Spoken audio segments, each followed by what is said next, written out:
Hi Scorpio, this is Jav. Welcome po sa ating channel at ito ay inyong daily Gabay Tarot reading.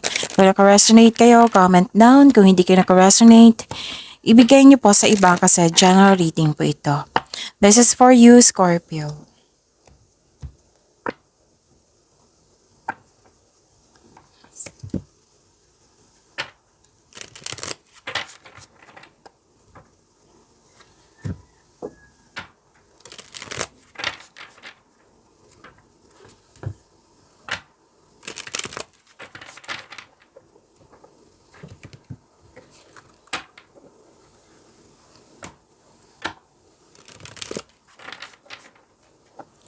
Para po ito sa inyo, Scorpio.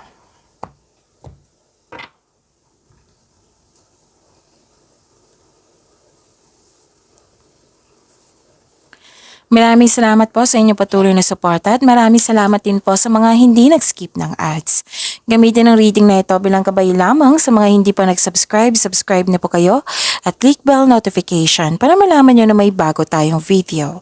Para sa mga gusto magpa-reading, comment po kayo ng personal reading. Again, comment kayo ng personal reading and check my reply sa comment section.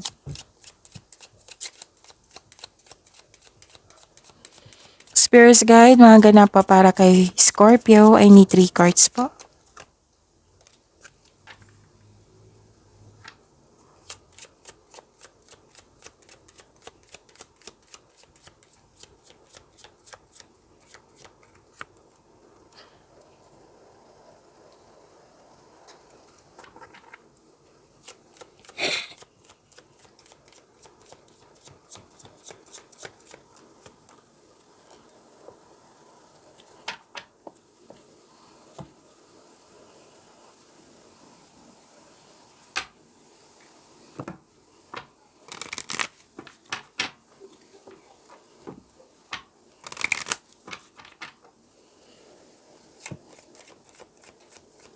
Spirits Guide, Angels, Archangels, Guardian Angels, message pa para kay Scorpio.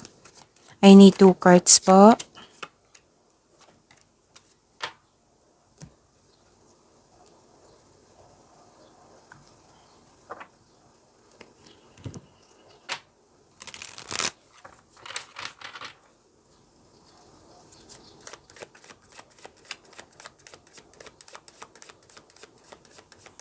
Spirits Guide.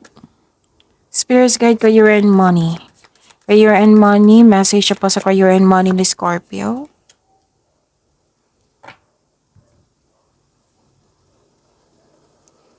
Scorpio. Wow, this is power, authority, and protection. May nag-uusap dito regarding sa career and finances. Again, may nag-uusap dito sa career and finances. Pwede sa malaking negosyo. Tapos may influence dito na isang mother figure. Pwede siya yung kausap mo. Oo. And please know na may hope and healing dito. This is very good. Claim niyo po. Kasi lahat ng signs gusto nito, hope and healing. So, nasa iyo. Claim niyo po, Scorpio. At may binigay na blessings po. At maraming ideas na bibigyan mo ng aksyon or bibigyan mo ng aksyon. Oo. Tapos may nakita rin akong personal development dito. Yes. May recognition din akong nakikita dito. Okay, so may new beginning, bagong simula. Bagong simula sa trabaho, sa negosyo, sa project, sa mga ginagawa. Pwede din sa connection mo sa isang tao. Pwede din bagong relasyon. So, pwede din may hired kayo kahit walang experience. May nakita rin ako ditong humihingi ng attention sa iyo na pwedeng isang bata or inner child mo. So, may concern kayo dito sa immature na tao.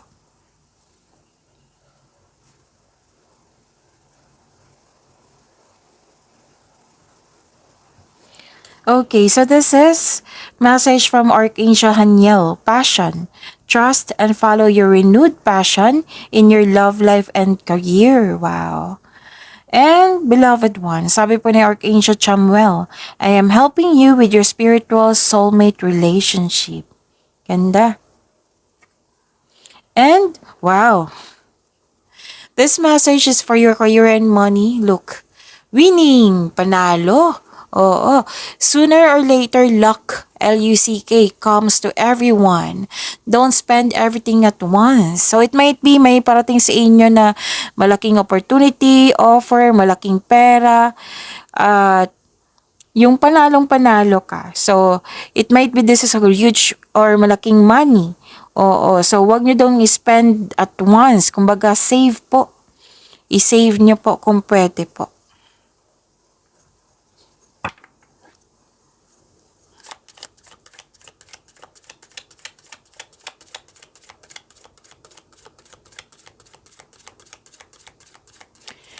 Spirits guide, ano po yung energy ni Scorpio?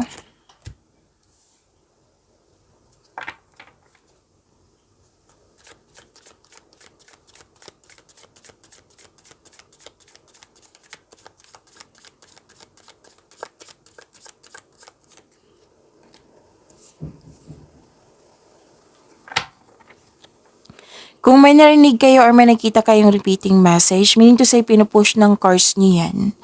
Like for example, nanood kayo ng weekly gabay tarot reading nyo na uploaded kahapon. So, napanood nyo na ba? Oo, Scorpio. Tapos may napansin kayo na repeating message. Yan po yung pinupush ng cards nyo na kailangan nyo bigyan ng atensyon, solusyon, at aksyon kung maaari po. So, ano yung energy ni Scorpio? This is intellectual ambition. Kaya nga may nasabi dito power, authority, protection, nag-uusap, recording sa inyong ambisyon sa buhay, career and money, malaking negosyo. It might be may offer sa inyo ng leadership role or ginagampanan mo ng maayos yung pagiging leader mo. Oo. So, mapag-isip kayo, matalino, patas o etikal, at you are very strong. Oh, strong person kayo, authority person. You want to win at all cost. So, ginagamit mo ang katalinuhan mo o lohika para makamit ang tagumpay. Gumagawa ka ng aksyon upang manindigan. So, makinig din kayo sa inyong intuition kasi it will guide you to the next action. Magtiwala sa inyong boses. So, kinikilala ka ng mga tao na magaling ka. Marami kang magandang kontribusyon dyan. Oo. Maaari din kung may concern kayo sa legal na usapin, oo, may mabuting balita po na mangyayari. So, yun pwedeng pagtanggap to ng pagiging, yung pagkuha ng isang tungkulin sa pamumuno, pagtanggap ng promotion, pwede din itong sa pag-level up sa inyong kita. Oh, so this is a panalo. Panalo din to.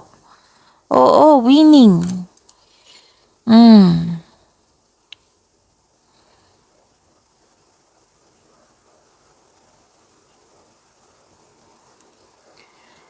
And nakikita ko dito na ito na. Ito na yung advice tong card nyo dito. Sa dalawang card nito sa tarot cards from your oracle cards na may na-receive kayong na malaking pera. Na sinabi dito, don't spend everything at once. Kasi nakikita ko dito na may loss of money. Pwedeng dumaan lang to sa palad mo kasi kinakailangan. Oo. Pwede din nagasta, nawala, kinuha, na damage or kinuha or may nangingialam sa inyong kaperahan.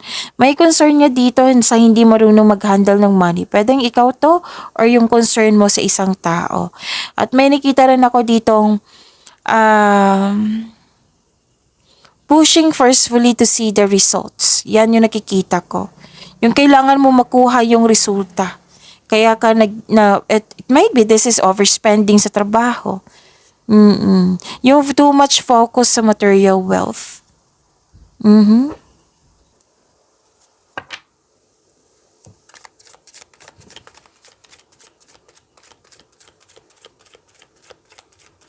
Career and money po ni Scorpio.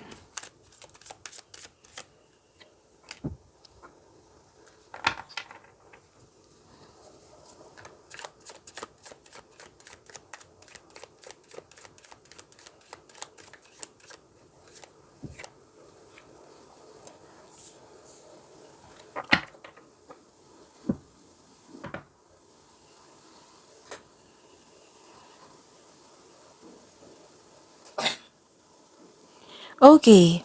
Sa career and money niyo po, sobrang busy, sobrang hard work at dedikasyon. Yun na nakikita ko. Productivity, nakikita ko. Sobrang sipag niyo po.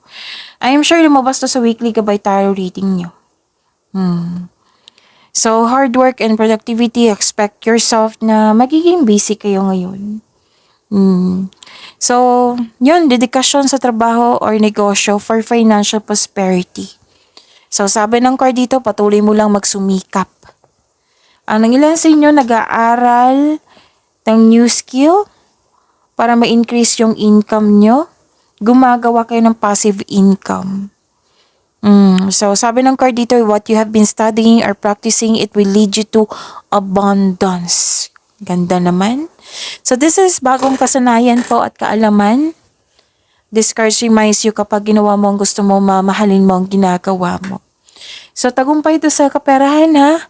Oo, tagumpay ito sa kaperahan, tagumpay sa pananalapi at pagiging productive mo. Kitang-kita ko yung taas ng tagumpay mo. Na hawak mo na, nasa iyo na. So, keep up the great work. Di ba? Ang ganda.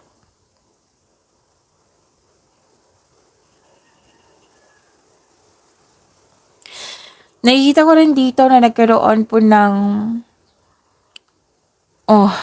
sa dami ng trabaho to huwag kayong mag-give up. Kung pwede po, na kung hindi pa kayo busy ngayon or wala pa kayong ginagawa ngayon, so kailangan prepare yourself kasi kitang-kita ko talaga dito marami kayong ginagawa. At the same time, maraming iniisip. So, be patient. Okay? Kasi naging patient ka dito, pwedeng gusto mo magkaroon ng resulta agad, ganun. So, para din naging impatient ka sa isang tao kasi may nakita ko immature dito. Na ayaw makinig, matigas ang ulo. Actually, gusto nyo na humihingi ito ng attention sa iyo. It might be, sobrang busy mo na yan. Sobrang busy mo na dyan. Wala lang kayong time for relaxation na tinatap kayo ng inyong inner child. Pwede din isang tao to, na yung immature na tao na humihingi ng attention sa iyo. Pwede anak mo to, or partner mo, or pamilya, or mga bata. So, huwag kayong sumuko. Time management ay kailangan yan. Kasi nga marami kayong ginagawa. You are focused, You are too focused sa inyong mga ginagawa. Actually, may nagsabi sa akin ngayon na habang may ginagawa ka, ayaw mo ng storbo. Kasi you are too focused. You are focused po. So, huwag kayong sumuko ha. Kung may nangyaring delay, habaan ng pasensya. Malapit mo naman magagawa ito. Malapit mo nang matatapos to. Kailangan lang ng mahabang pasensya. Kayo pa, Scorpio, mataas naman marami ako kakilalang Scorpio na mataas yung pasensya. Kung hindi mo na kaya, then ask for help. Ask for help. Hindi mo masamang mag-ask ng tulong. Okay? So, yun. Ano pa? Basta huwag kayong sumuko. Oras na para gawin mo yung mga hakbang tungo sa pagtatapos ng iyong mga ginagawa. Kumbaga, huwag kayong mapapekto sa mga pasaway sa inyo. Oo. Kung sa pagkain pa yan, ingredients, kasali na yan. Okay? So, yun.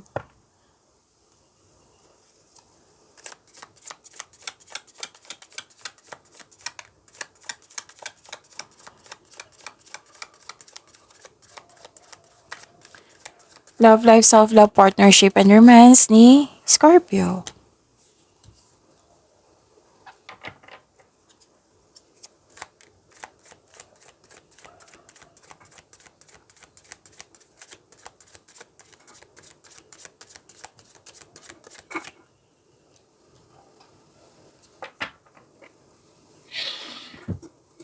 Pasensya na po sa ingay ha, may kasama ako dito, bata.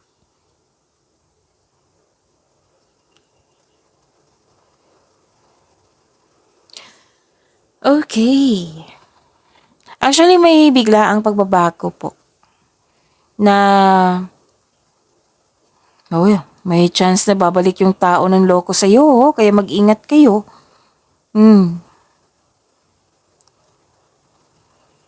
Tapos kung gagawa po daw kayo ng desisyon, plano, siguraduhin karapat-dapat. Mag-iingat ay kailangan.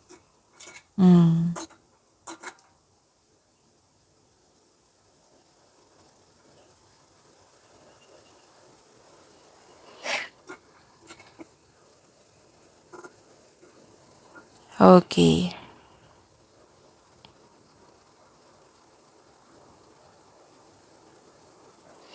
May nakita ko dito ang guarded kayo. Protektahan mo yung sarili mo. Na ayaw mo masaktan. Defensive ka, guarded ka. Ang ilan nga sa inyo mga single, ayaw nyo munang magkaroon ng relasyon. Kasi nga, ayaw nyo nang masaktan. Kumbaga, naging wiser na kayo. So, para sa mga relasyon sa buhay mag-asawa, umiiwas kayo ng away or confrontation para hindi ka na or kayo masaktan. Kumbaga, nililimitahan mo yung sarili mo. So, this card asks you to try to release and your fears of opening up to love. So, yun, balanse. Pagbalanse. Parang pumipili ka dito. May iniisip ka dito, pumipili ka. It might be sa bagay to or sa isang tao. Basta may pumipili ka. Kalma ka pero nakikinig ka sa iyong paligid. So, 'di ba, guarded kayo. Nag-clarify siya yung dalawang cards dito na sikapin nyo ha, kasi may nakita ko dito malalim ang iniisip mo. Oh, malalim ang iniisip. Sikapin nyo talaga na huwag kayong mag-isip ng mga negativity, yung magbibigay ng blockages sa iyo, yung mabibigatan ka. So, iwasan nyo yan. Confused ka dito eh. May inisip ka na isang tao. Nangyari na to, itong away na ito, matagal na. Or nagkaroon kayo ng loss of connection dito eh. Whether single ka man, may relasyon sa buhay mag-asawa. Hindi ka naka-move on. Kailangan mo maging willing to move forward. Isipin mo yung inspiration mo sa buhay. Kaya pala may hope and healing dito. So you have to move forward. Okay? Okay. So ano pa? May hesitation to take in action talaga dito. Dalawang card na mismo nagsabi. May gagawin ka. Pero nagdadalawang isip ka. At may nakita rin ako ditong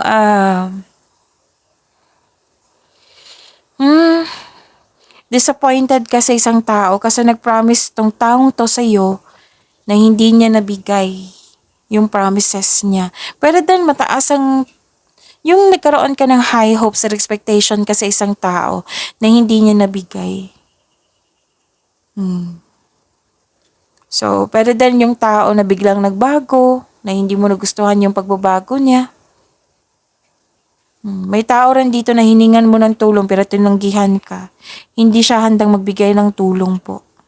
So, na-disappoint ka. Another card na nagsabi dito na may concern kayo sa materialistic na tao. May selos, inggit. May concern ka sa hindi marunong mag-handle ng money, which is dalawang card na nagsabi ha. Dito rin at dito. May taong hindi maasahan. So instead na magalit kayo sa kanya, have a conversation.